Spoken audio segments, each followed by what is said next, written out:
इस वीडियो में हम उन 6 बड़ी गलतियों का जायजा लेंगे जो शुगर, ल्यूपस और एएनए पॉजिटिव ऑटो इम्यून बीमारी में मुब्तला अफराद आमतौर पर करते हैं और उनसे कैसे बचा जा सकता है। हम अपने हालिया ज़ाती तजर्बात का भी जायजा लेंगे जिनमें मैंने ल्यूपस, शुगर और एएनए पॉजिटिव ऑटो इम्यून मरीजों के साथ काम किया और ये कि वो अपनी बीमारियों को किस तरह सही तरीके से संभालते हैं। ये मालूमात आपके लिए मुफीद होंगी, इसलिए वीडियो के साथ रहें। सलाम, मैं डॉक्टर चानो दसरी हूँ, एक सर्जन जो आंतों के माइक्रोबायोम की खराबी से पैदा होने वाली सोजिश को ख़त्म करने में महारत रखता हूँ। मेरा तरीका, जिसे माइंड गट्टामोनेट मेथड कहा जाता है, हज़ारों मरीजों को ऑटो इम्यून बीमारी और निज़ाम हज़म की खराबी पर काबू पाने में मदद दे चुका है। हम पेचीदा और शदीद बीमारियों को बगैर दवा के भी ठीक कर सकते हैं। इसमें ऑटो इम्यून सोजिश और निज़ाम हज़म की खराबी भी शामिल है।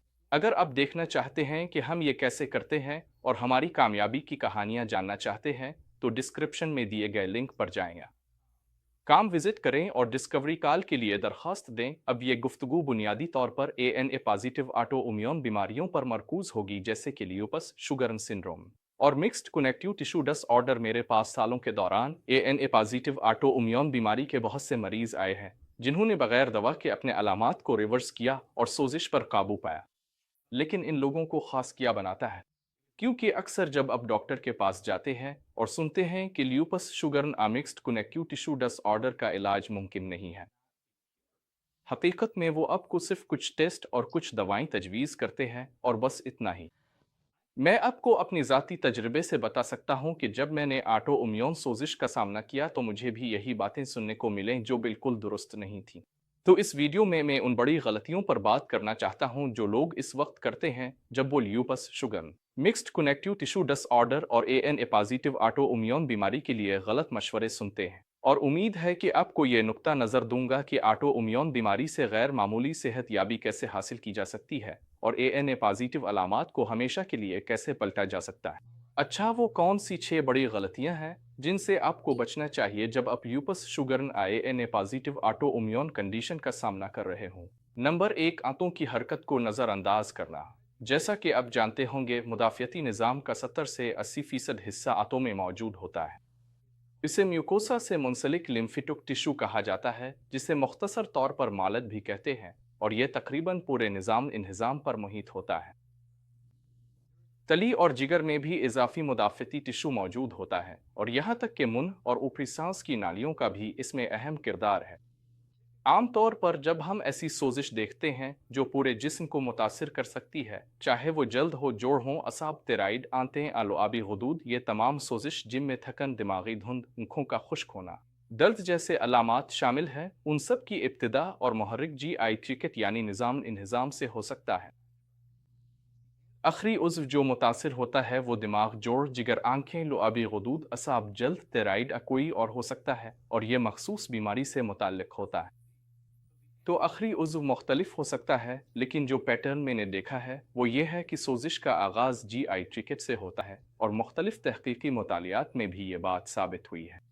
एक मशहूर कोशिश जारी है जिसे अमेरिकन गट प्रोजेक्ट कहा जाता है। ये एक प्रेसिजन न्यूट्रिशन और प्रेसिजन मेडिसिन प्रोजेक्ट है जो कुछ आला सतह की यूनिवर्सिटी अस्पतालों में जारी है, जिनमें University of California San Diego भी शामिल हैं। वो जिस्म में सोजिश की सतह की पेश गोई करने के काबिल हैं, यहाँ तक कि जब किसी को अलामात में शिद्दत महसूस होती है, वो इसकी पेश गोई इस वक्त कर सकते हैं जब ये वाक़या पेश आता है और उसकी बुनियाद इस पाखाने पर होती है जो कोई शख्स खारिज करता है। वो बुनियादी तौर पर पाखाने का तज्जिया करते हैं ताकि ये मालूम कर सकें कि क्या ये शख्स आने वाले चंद दिनों या हफ्तों में सोजिश की शिद्दत का शिकार होने वाला है। ये सब बहुत दिलचस्प बातें हैं कि सिर्फ आपके पाखाने की बुनियाद पर कई दिन पहले ये पेश गोई की जा सकती है कि आपके जिस्म में क्या हो रहा है। तो इसका आपके लिए क्या मतलब है? अमूमी तौर पर जब आपके जिस्म में सोजिश की मिकदार ज़्यादा हो तो इसका ज़्यादा ताल्लुक आपकी आंतों में होने वाले अमल से होता है, ख़ास तौर पर यह कि आपकी आंतों में कौन सी अक़साम के बैक्टीरिया मौजूद हैं, वो खुराक को कैसे हज़म करते हैं और ये बैक्टीरिया और उनके फजलात कितनी देर तक आंतों में रहते हैं इससे पहले कि वो जिस्म से खारिज हों। तो ये सब कैसे होता है? सबसे पहले तो ये ज़रूरी है कि आपके पाखाने बाकायदगी से और कसरत से आएँ। ये बात बज़ाहिर सादा लगती है, लेकिन जिन ज़्यादातर लोगों के साथ मैं काम करता हूँ, उनके लिए ये एक चैलेंज है। वो रोज़ाना नहीं जाते या अगर जाते भी हैं, तो मुकम्मल तौर पर आंतें खाली नहीं करते और ये एक मसला बन सकता है। दूसरी बात ये कि आंतों के माइक्रोबायोम को अक़साम के लिहाज से बेहतर बनाना भी ज़रूरी है। मैं बहुत से जदीद स्टूल टेस्टों की तशरीह करता हूँ, जो आंतों में मुख्तलिफ बैक्टीरिया की आबादी और कैंडिडा जैसे फंगस को देखते हैं। हम बैक्टीरिया के मेटाबोलाइट्स जैसे मीथेन को भी देखते हैं, जो आपको आयमू में नजर आ सकता है। हम ऐसे केमिकल्स भी देखते हैं जैसे जूनोलन, जो आपको लैकी गत में नजर आ सकता है। इन तमाम मालूमात से ये जाहिर होता है कि आंतों के माइक्रोबायोम में मजमूई तौर पर खराबी है और ये बहुत ज़रूरी है कि निज़ाम में बाकायदगी से और कसरत से नई सेहतमंद अक़साम मुतारफ़ कराई जाएँ ताकि नुकसानदेह जरासीम से मुकाबला किया जा सके। अब मेरा पुख्ता यकीन है कि अगर आप आंतों के निज़ाम की इस किस्म की जदीद फंक्शनल जांच करते हैं, अगर आप ये टेस्ट इस वक्त करते हैं जब आपको सोजिश हो, तो हर चीज़ मुस्बत ही आती है। लेकिन अगर आप ये टेस्ट इस वक्त दोबारा करें जब सोजिश ख़त्म हो चुकी हो, तो नताइज आम तौर पर नॉर्मल रेंज के करीब आ जाते हैं। एक कमी यह है कि जब आपको सोजिश हो, फ़र्ज़ करें आप ये तमाम जदीद आंतों के टेस्ट करवाते हैं और आपको ये नहीं मालूम कि अपनी तवज्जो कहाँ मरकूज़ करें। आप कैंडिडा को ख़त्म करने या एंटीबायोटिक से सीबो से छुटकारा पाने या लैकी गट को मुख्तलिफ सप्लीमेंट्स के ज़रिए ठीक करने में हद से ज़्यादा मशगूल हो सकते हैं। लेकिन अगर आप गौर करें तो असल मसला बाकायदा इजाबत ना होना है, और अगर आप इस बुनियादी मसले को हल नहीं करते तो ये हालत दोबारा आ सकती है और ख़ास तौर पर खुद कार सोजिश का सबब बन सकती है। इजाबत के अलावा ये भी नहायत अहम है कि ग़िज़ा सेहतमंद माइक्रोबियल कॉलोनीज़ की हिमायत करे और अच्छे और बुरे जरासीम के तवाज़ुन को बिगड़ने ना दे। आंतों का निज़ाम मुसलसल बदलते हुए बैक्टीरिया, फंगस और वायरस का मजमुआ रखता है। इनमें से कुछ बैक्टीरिया मीथेन पैदा करते हैं, जैसा कि आईएमओसीबो के मामले में होता है। बैक्टीरिया की इस खास किस्म को आर्की बैक्टीरिया कहा जाता है। इनमें से कुछ बैक्टीरिया एंटीबायोटिक्स के असर में आ जाते हैं, जबकि कुछ पर उनका असर नहीं होता। कभी कभार कुछ एंटीबायोटिक्स सेहतमंद बैक्टीरिया को भी ख़त्म कर देती है और इसी वजह से आपको सी डिफिसिल कोलाइप्स जैसी बीमारियां हो जाती हैं। सी डफ इस वक्त होता है जब आपके मैदे में क्लोस्ट्रेडियम बैक्टीरिया की तादाद बहुत ज़्यादा हो जाए, और उसकी अहमियत यह है कि क्लोस्ट्रेडियम एक बायोफिल्म बनाता है जो दूसरे अच्छे बैक्टीरिया को वहाँ बढ़ने से रोकता है। तो जब आपको ये बीमारी हो जाए, तो अगर आपको सही तरीका ना मालूम हो तो इससे छुटकारा पाना खासा मुश्किल हो सकता है। यही बात कैंडिडा के ज़्यादा बढ़ने पर भी सादिक आती है। कभी कभार आपके जिस्म में ऐसे फंगस भी बढ़ जाते हैं जो हिस्टामिन की ज़्यादा मिकदार पैदा करते हैं। ऐसी सूरत में आपको एलर्जी, छपाकी, दिमागी धुंध और पेट फूलने जैसे मसाइल नज़र आ सकते हैं। आपको जल्द और नाखूनों में भी तब्दीलियां नज़र आ सकती है। इसके अलावा एलर्जी की अलामात जैसे नाक बहना और आंखों का खुश्क होना भी हो सकता है। ये बात सामने आई है कि कुछ खास बैक्टीरिया भी हिस्टामिन की सतह में इजाफा कर सकते हैं, और ये इस बात पर मुनहसिर है कि आपकी खुराक कैसी है। साथ ही ये भी कि आपके जिस्म में किस किस्म के बैक्टीरिया मौजूद है और वो कितनी देर से वहाँ हैं। इसी मौजू पर बात करते हुए एक पहलू जो अब भी नज़रअंदाज किया जाता है वो वायरसेस है। आप में से बहुत से लोग शायद जानते होंगे कि वायरस इंसानी खलियात को मुतासिर कर सकते हैं, लेकिन क्या आप जानते हैं कि वो बैक्टीरिया को भी मुतासिर कर सकते हैं? वायरस इस काबिल होते हैं कि वो अपना जीनियाती कोड बराह रास्त बैक्टीरिया में दाखिल कर दें, और ये बाज़ बैक्टीरिया की अक़साम की बीमारी पैदा करने की सलाहियत में इजाफा कर सकते हैं। ये वायरस ऐसे जीन्स भी फराहम कर सकते हैं जो बाज़ एंटीबायोटिक्स के खिलाफ मुज़ाहमत पैदा करते हैं। तो फंगस, बैक्टीरिया और वायरस सब इंसानी माइक्रोबायोम में अपना किरदार अदा करते हैं, और ये खुदबीनी जानदार अपने अलग जीन्स, अपना अलग मेटाबॉलिज्म और अपनी अलग नशोनुमा के तरीके रखते हैं, जो तो इंसानी जिस्म की मदद कर सकते हैं या बाज़ औक़ात इसे नुकसान भी पहुंचा सकते हैं। और ये जानना ज़रूरी है कि फर्मेंटेशन के फजलाजात, हिस्टामिन और बायोफिल्म सब आंतों को नुकसान पहुंचा सकते हैं और मुदाफ़ियती निज़ाम को मुतहर्रिक कर सकते हैं, जिससे जिस्म के दीगर हिस्सों में सोजिश पैदा हो सकती है। तो इन चैलेंजेस को मद्देनज़र रखते हुए खुराक एक अहम किरदार अदा कर सकती है कि वो मखसूस फ़ायदामंद खुरबीनी जानदारों की मदद करे। नंबर 2, बहुत ज़्यादा चीनी और प्रोसेस्ड ग़िज़ाएँ। मुझे ये सवाल अक्सर पूछा जाता है, ख़ास तौर पर मेरी वीडियोज़ के कमेंट्स सेक्शन में। मैं सुनता हूँ कि लोग अपनी खुराक से चीनी और प्रोसेस्ड ग़िज़ाएँ निकाल देते हैं, और यही काफ़ी होता है कि उनकी अलामात हमेशा के लिए ख़त्म हो जाएं, और इसमें काफ़ी हद तक सच्चाई भी है। इसकी कई वजूहात हैं कि चीनी और प्रोसेस्ड ग़िज़ाएँ जिस्म में तबाही क्यों मचाती हैं। एक वजह यह है कि ये आंतों के खुर्दबीनी जानदारों के निज़ाम में ख़राबी पैदा करती है, चीनी और केमिकल्स मैदे और ऊपरी सांस की नाली में नुकसानदेह बैक्टीरिया की अफजाइश बढ़ा देते हैं। इसका नतीजा ये निकलता है कि आम मेटाबॉलिज्म पर मनफी असर पड़ता है।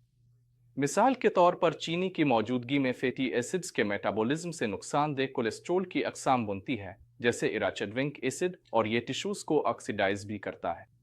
चीनी और प्रोसेस्ड ग़िज़ाएं रिएक्टिव ऑक्सीजन स्पीशीज की मिकदार भी बढ़ा देती है और ऐसे एंजाइम्स को फ़ाल करती है, जैसे फैटी एसिड सिंथेज हार्मोन सिनसीटोलापीज और पिरोक्सिसिवम प्रोवल्फाट्रैक्टोटेंगर रिसेप्टर गामा, जिन्हें प्रोसेस्ड ग़िज़ाओं के इस्तेमाल से मज़ीद बेकायदा किया जा सकता है। इसके अलावा, जैसा कि मैंने पहले कहा था, चीनी की वजह से बैक्टीरिया और फंगस की ज़्यादती जिस्म में हिस्टामिन की पैदावार का एक बड़ा और अहम सबब बनती है। चीनी का हद से ज़्यादा इस्तेमाल प्रो इन्फ्लेमेटरी रास्तों को भी फ़ाल कर सकता है, जैसे एन अल्फ़ा बेटा, जिससे मज़ीद सोजिश पैदा करने वाले साइटोकिन्स खारिज होते हैं। आपको मेरी दूसरी लेक्चर से ये भी याद होगा कि जब कुछ केमिकल इडियट्यूज जिस्म में जाते हैं तो जिस्म रिएक्टिव ऑक्सीजन स्पीशीज पैदा कर सकता है, जो लिपिड, प्रोटीन्स और डीएनए जैसी खलियाती साख्तों को नुकसान पहुंचाते हैं। मुतासरा बायोकेमिकल रास्तों में प्रो ऑक्सीडेंट एंजाइम्स जैसे NADPH ऑक्सीडीज और ज़ैंथैन ऑक्सीडीज की सरगर्मी भी शामिल है, और जिस्म में कुदरती हिफाजती एंटीऑक्सीडेंट्स जैसे सपर ऑक्साइड डस्म्यूटीज, कैटलीस और बुल्लुतातियोन पीरू ऑक्सीडीज की रोकथाम भी होती है। इस सब का मतलब यह है कि चीनी और प्रोसेस्ड ग़िज़ाओं का हद से ज़्यादा इस्तेमाल टिश्यूज़ को नुकसान पहुंचा सकता है और कुदरती मरम्मत के निज़ाम को बुरी तरह महदूद कर सकता है। अब शायद सोच रहे होंगे कि यह सब हर किसी के साथ क्यों नहीं होता। कुछ लोग कार्बोहाइड्रेट्स, चीनी और प्रोसेस्ड ग़िज़ाएं खाकर भी बिल्कुल ठीक क्यों रहते हैं, और उसका जवाब यह है कि उनके जिस्म में सोजिश नहीं होती। जब जिस्म में फ़ाल सोजिश ना हो तो वो आमतौर पर इस किस्म की ग़िज़ाओं को संभाल सकता है। बच्चे इसकी एक बेहतरीन मिसाल हैं। अगर फ़र्ज़ करें कि उन्हें किसी किस्म की सोजिशी बीमारी नहीं है, तो बच्चे बड़ी मिकदार में प्रोसेस्ड ग़िज़ाएं, कार्बोहाइड्रेट्स, चीनी वगैरह खा सकते हैं और उन्हें कुछ नहीं होता। उन्हें शायद सिर्फ थोड़ी बहुत चिड़चिड़ाहट या फिर अचानक थकन महसूस हो, लेकिन उनमें वो शदीद सोजिश नहीं होती जैसी कुछ लोगों में होती है, जिन्हें फ़ाल मुदाफ़ियती सोजिश लाहिक हो। और यहाँ तक कि मेरी क्लिनिक में भी जब लोग अपनी सोजिशी बीमारियों से सेहत याब हो जाते हैं और कई महीने तक बग़ैर अलामात के रहते हैं, तो वो दोबारा कुछ ग़िज़ाएं खा सकते हैं, क्योंकि जिस्म पर कोई असर नहीं होता और वो इन ग़िज़ाओं को बग़ैर किसी मसले के बर्दाश्त कर लेता है। लेकिन जब आपके जिस्म में सोजिश हो तो आप खुराक के असरात को नज़रअंदाज नहीं कर सकते। नंबर 3, फाटोन्यूट्रिएंट्स की कमी। ये एक और मौजू है जो हमेशा ज़ेर बहस आता है। मेरी वीडियोज़ में हमेशा कुछ लोग ऐसे आ जाते हैं जो ये कहते हैं कि पीलियो डाइट बेहतरीन है और कार्निवर डाइट हर मसले का हल है, और इस किस्म की सोच काफ़ी अरसे से मौजूद है। याद है एटकिंस डाइट या फिर व्हीट वॉचरस? इन डॉट्स के काम करने की वजह यह है कि ये ज़्यादातर चीनी और प्रोसेस्ड कार्ब्स से परहेज़ करती हैं। इसलिए मसलन कार्निवर डाइट के ज़्यादातर फ़ायदे खुद उन ग़िज़ाओं के कम ग्लाइसेमिक इंडेक्स की वजह से होते हैं। ये भी फ़ायदेमंद है कि ये ग़िज़ाएं पेट में ख़मीर नहीं बनती। तो इन डॉट्स में कुछ फ़ायदेमंद पहलू ज़रूर हैं, लेकिन मसला यह है कि मेरी नज़र में सिर्फ गोश्त पर मबनी डाइट इतनी फ़ायदेमंद नहीं जितनी कि मसलन फाटोन्यूट्रिएंट्स वाली डाइट, और मैं अभी इसकी वजह बयान करूँगा। आमतौर पर जब हम ग़िज़ाइयत की बात करते हैं तो हम मिक्रोन्यूट्रिएंट्स को देखते हैं। फाटोन्यूट्रिएंट्स वो मॉलिक्यूलर मुरक्कबात हैं जो बुनियादी तौर पर पौधों और फंगस में पाए जाते हैं और इंसानी सेहत पर बहुत मुस्बत असर डालते हैं। तो याद है मैंने पहले कहा था कि चीनी और प्रोसेस्ड कार्ब्स से परहेज़ करना ज़रूरी है। दरअसल पीलियो डॉट्स और कार्निवर डॉट्स से जो ज़्यादातर फ़ायदा मिलता है वो इन डॉट्स के कम ग्लाइसेमिक इंडेक्स की वजह से होता है। इनमें ज़्यादा ख़मीर बनने वाले अज्जा भी नहीं होते, लेकिन सबसे बड़ा नुकसान और वजह कि ये डॉट्स तवील मुद्दत में मसाइल पैदा कर सकती है यह है कि इनमें आम तौर पर फाटोन्यूट्रिएंट्स नहीं होते, और फाटोन्यूट्रिएंट्स की 8 बड़ी ज़ैली अक़साम हैं जिनके बारे में आपको मालूम होना चाहिए। इनमें टर्पेन्स, फिनॉल्स, क्लोरोफिल, थियोसानेट्स, फाटो एंजाइम्स, फाटो आइल्स, प्रीबायोटिक्स और अल्कालुड्स शामिल हैं। तो ज़रा तसव्वुर करें कि इन फाटोन्यूट्रिएंट्स का मुनज़्ज़म तरीक़े से मुताला किया जाए और फिर उन्हें एक डाइट प्लान में शामिल किया जाए। यही बिल्कुल मैंने किया, और इसे फाटोन्यूट्रिएंट डाइट या मुख्तसर में फाटो डाइट कहा जाता है, और आप इसका प्रामर अमेज़न पर सिर्फ मेरा नाम और फाटो डाइट प्रामर तलाश करके हासिल कर सकते हैं। मेरे ख्याल में फ़ाटो डाइट खाने के इंतखाब के लिए एक ज़्यादा मुफीद फ्रेमवर्क फराहम करती है, क्योंकि इसमें मील प्लान्स डाइट में फ़ाटो न्यूट्रिएंट्स को ज़्यादा से ज़्यादा शामिल करने पर मबनी होते हैं। इसके अलावा ये लाजमी तौर पर गोश्त या जानवरों की मसनूआत को खारिज नहीं करती। तो जो लोग ये समझते हैं कि ये सिर्फ वेगन या मुकम्मल तौर पर पौधों पर मबनी है, वो गलत हैं, क्योंकि बहुत सी पौधों पर मबनी ग़िज़ाएं भी गैर सेहतमंद होती हैं और सोजिश वाली बीमारियों को मज़ीद बिगाड़ सकती हैं। बजाय इसके कि हम खानों की बड़ी अक़साम को बगैर सोचे समझे देखें, जैसे कि पौधों पर मबनी, कार्निवर या जानवरों पर मबनी, और उन डॉट्स को वसी और गैर ज़रूरी लेबल दें, मैं फ़ाटो न्यूट्रिएंट्स को इस बात का मेयार बनाता हूँ कि कोई ग़िज़ा फ़ायदेमंद है या नुकसानदेह, और मैं अपने क्लाइंट्स को ये फ्रेमवर्क फराहम करता हूँ जब वो अपनी खुराक के इंतखाब कर रहे होते हैं। ये बहुत बहुत ज़रूरी है कि इन डॉट्स के हिस्सों को हर फ़र्द के मुताबिक तरतीब दिया जाए ताकि बेहतरीन नताइज हासिल किए जा सकें। लेकिन हम ये भी देखते हैं कि ये ग़िज़ा खुद बड़ी बीमारियों को हल करने की सलाहियत रखती है, क्योंकि ये आंतों में सेहतमंद माइक्रोबियल कॉलोनीज़ की हिमायत करती है। ये जो स्लाइड्स आपने अभी देखी हैं, ये इस लेक्चर से ली गई थी जो मैंने स्टैनफोर्ड यूनिवर्सिटी में फ़ाटो न्यूट्रिशन के मौजू पर दिया था। तो ये एक ऐसा शोबा है जिस पर बहुत ज़्यादा तवज्जो दी जा रही है और मीडिया में भी इसका खूब चर्चा है, और मुझसे अक्सर मेरे फ़ाटो डाइट और उसके काम करने के तरीक़े के बारे में सवालात किए जाते हैं। नंबर 4, दबाव और सदमे को नज़रअंदाज करना। कैनेडियन मुआलिज गीबर मेटे ने मशहूर तौर पर कहा है कि दबाव और सदमा खुदकार मुदाफ़ती सोजिश और निज़ाम हज़म की खराबी की जड़ हैं। अपनी किताब दी मिथ ऑफ नॉर्मल में वो कहते हैं कि कुछ मुसन्निफ़ीन का मानना है कि यही असल वजह है। मैं ज़ाती तजर्बे और क्लाइंट्स के साथ काम करने की बुनियाद पर यह कह सकता हूँ कि तकरीबन हमेशा यही मामला होता है। मैं इसके लिए चंद बुनियादी सवालात पूछता हूँ। मैं पूछता हूँ, क्या आपकी ज़िंदगी में कोई ऐसी ज़रूरियात है जो पूरी नहीं हो रही? पूरी ना होने वाली ज़रूरियात में वो चीज़ें शामिल हो सकती हैं जैसे कुदरत में वक्त गुजारना, आराम और सुकून, नींद, कुर्बत, जिस्मानी सरगर्मी, तख्लीकी या फनकाराना इजहार, सेहतमंद खाना खाने के मौके।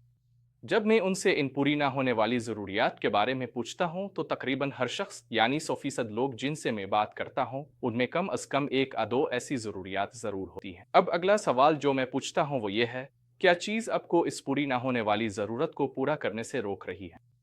और अमूमन ये किसी न किसी किस्म की जिम्मेदारी होती है। तो वो कहते हैं, मुझे काम करना है, मुझे अपने बच्चों या किसी बुजुर्ग रिश्तेदार की देखभाल करनी है, मेरे ऊपर ये समाजी स्लैश माली स्लैश ख़ानदानी जिम्मेदारियां हैं। तो बुनियादी तौर पर उसका मतलब ये है कि वो अपने दिन का ज़्यादातर हिस्सा वो काम करते हुए गुजारते हैं जो उन्हें करने ही पड़ते हैं, जिसका नतीजा ये निकलता है कि वो अपनी ज़ाती ज़रूरियात और अपनी पसंद की कुछ चीज़ों को नज़रअंदाज कर देते हैं। वो अपना पूरा दिन इस बुनियाद पर गुजारते हैं कि मनफी नताइज से बचा जाए, अपनी जिम्मेदारियां पूरी की जाएं और दूसरों को खुश किया जाए, चाहे इसके लिए अपनी ज़ात को कुर्बान ही क्यों ना करना पड़े। और ये ख़तरनाक हो सकता है, तो इसे सदमा क्यों कहा जाता है? ऐसा लगता है कि जो कुछ हमने अभी बात की है वो तो इस दुनिया के तकरीबन हर इंसान पर लागू होता है। दरअसल गिबूर माती सदमे को दो हिस्सों में तकसीम करते हैं, एक छोटा टी सदमा, स्मॉल टी ट्रॉमा, और दूसरा बड़ा टी सदमा, बिग टी ट्रॉमा। बड़ा टी सदमा वो चीज़ें हो सकती हैं जैसे कि बदसलूकी, नज़रअंदाजी, जिस्मानी हमला या किसी अजीज़ की मौत। लेकिन छोटा टी सदमा बज़ाहिर आम जिंदगी के तजर्बात से भी हो सकता है जो आहिस्ता आहिस्ता फ़र्द को ये सिखा देते हैं कि वो अपनी ज़रूरियात को नज़रअंदाज करे और उनसे लाताल्लुक़ हो जाए। और बदकिस्मती से बहुत से लोग, यहाँ तक कि वो भी जो बज़ाहिर मुतवाज़िन और कामयाब हैं, इस मसले का सामना करते हैं। माइंड गट इम्यूनिटी क्लिनिक में हमने हाल ही में एक सदमा और दबाव से आगाही का टूल शामिल किया है जो लोगों को इन मसाइल की शनाख्त करने और उन पर फौरी तौर पर अमल करने में मदद देता है ताकि जल्द नताइज हासिल किए जा सकें। हम एक मुआविन ज़रिया भी फराहम करते हैं ताकि लोग मुनासिब वक्त में उन मसाइल पर काबू पा सकें और कामयाबी हासिल कर सकें। 5वां, नाक़िस नींद। अब तनाव और गैर पूरी ज़रूरियात के हवाले से बहुत से लोगों को मुनासिब आरामदेह नींद नहीं आती। उनकी नींद में खलल पड़ सकता है या वो कसरत से जागते हैं। और हमारे पास एक पूरा मॉडेल है जो नींद को बेहतर बनाने के लिए वक्फ है ताकि दिन भर तनाव को आसानी से संभाला जा सके। यहाँ तक कि एक दिन का बुरा आराम कई दिनों तक सोजिश में इजाफे का बाइस बन सकता है। लिहाजा ये ज़रूरी है कि आप एक इन्वेंटरी करें और वाकई ये मालूम करें कि आप कितनी पुरसुकून नींद ले रहे हैं। जिन लोगों की नींद का मामूल ख़राब होता है, इनमें सोजिश पैदा करने वाले साइटोकाइन्स की मिकदार ज़्यादा होती है जो खुद कार सोजिश और हाजमे की खराबी को मज़ीद बिगाड़ देते हैं। छठा, गैर फ़आल तर्ज़ ज़िंदगी। इसी गैर पूरी ज़रूरियात के मौजू के तहत जिस्मानी सरगर्मी और वर्जिश की कमी एक ज़ायशुदा मौका है।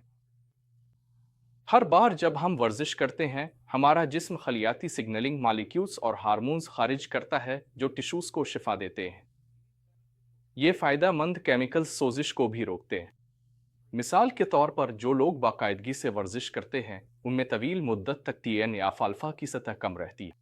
IL-6 और TNF-अल्फ़ा वो खलियाती सिग्नलिंग मालिक्यूल्स हैं जिन्हें आप खून में माप सकते हैं और ये पेश गोई करते हैं कि जिस्म का रद्द अमल गैर सेहतमंद होगा असेहतमंद। दरहकीकत ये साटोकाइनेज़ बहुत सी दायमी बीमारियों में शामिल होते हैं। हकीकत यह है कि TNF-अल्फ़ा को रोकने वाले सबसे ताकतवर अवामिल में से एक वर्जिश है, और बदकिस्मती से गैर फ़आल तर्ज़ ज़िंदगी रखने वाले अफराद में इसकी सतह ज़्यादा होती है। और यहाँ एक तहकीक है जो इसी बात का जायज़ा लेती है। सिर्फ यही नहीं, हम ये भी देखते हैं कि वर्जिश सेहतमंद माइक्रोबायोम को फ़रोग़ देने में मदद देती है, और यहाँ एक और तहकीक है जो इस पर रोशनी डालती है। आप सोच रहे होंगे कि इतनी थकन और कभी कभार दर्द और तकलीफ के साथ वर्जिश कैसे की जाए, और उसका जवाब यह है कि आप खुद को ढालते हैं। आप एक ऐसा तरबियती निज़ाम बनाते हैं जो आपकी सलाहियतों के मुताबिक हो, और फिर इस पर मुस्तकिल मिजाजी से अमल करते हैं। कभी कभी ये सलाहियतों की शनाख्त करना और ऐसे हरकत व सकनात को बढ़ाना होता है जो जोड़ों आसाब पर ज़्यादा दबाव ना डाले। कभी कभी ये आहिस्ता और ज़्यादा सोच समझ कर की जाने वाली वर्जिशें होती हैं ताकि पट्ठों की मजबूती में इजाफा हो सके। आमतौर पर जब हम क्लिनिक में लोगों को किसी हद तक महदूद देखते हैं तो हम उनकी रुकावटों के मुताबिक काम करते हैं ताकि कामयाबी हासिल की जा सके। माइंड गट इम्यूनिटी क्लिनिक में हमारा यकीन है कि हम एना मुस्बत ऑटो इम्यून बीमारियों जैसे ल्यूपस, शुगरन सिंड्रोम और मिक्स्ड कनेक्टिव टिश्यू डिसऑर्डर की जड़ों को उलट कर देरपा नताइज हासिल कर सकते हैं। हम सोजिश के हल अद्वियात के बगैर तलाश करते हैं, और कोचिंग और माहिर तिब्बी जायजे की मदद से हम बेहतरी के लिए हकीकी कोशिश वक्फ कर सकते हैं, ख़ास तौर पर खुराक, हाज़मा, नींद, जहनी दबाव और वर्जिश को बेहतर बनाने पर तवज्जो देते हैं। ये वो अहम शोबे हैं जो एना मुस्बत इम्यून बीमारी में हिस्सा डालते हैं और ल्यूपस, शुगरन सिंड्रोम और मिक्स्ड कनेक्टिव टिश्यू डिसऑर्डर को मजीद बिगाड़ देते हैं। अब अगर आपको ये वीडियो मुफीद लगी हो तो लाइक और सब्सक्राइब करना ना भूलें। इसी तरह अगर आपके जाने वालों में कोई एना मुस्बत ऑटो इम्यून बीमारी जैसे ल्यूपस, शुगरन सिंड्रोम या मिक्स्ड कनेक्टिव टिश्यू डिसऑर्डर में मुब्तला है और इसे ये वीडियो फ़ायदा दे सकती है, तो ज़रूर उन्हें आगाह करें। मैं ऑटो इम्यून बीमारियों और उन बीमारियों को बगैर दवा के कुदरती तरीक़े से ठीक करने के बारे में बहुत सी मालूमात फराहम करता हूँ। तो सब्सक्राइब के बटन पर क्लिक करें ताकि माइंड गट इम्यूनिटी क्लिनिक की मज़ीद वीडियोज़ अब तक पहुँच सकें। और अगली बार तक मैं हूँ डॉक्टर डाचू।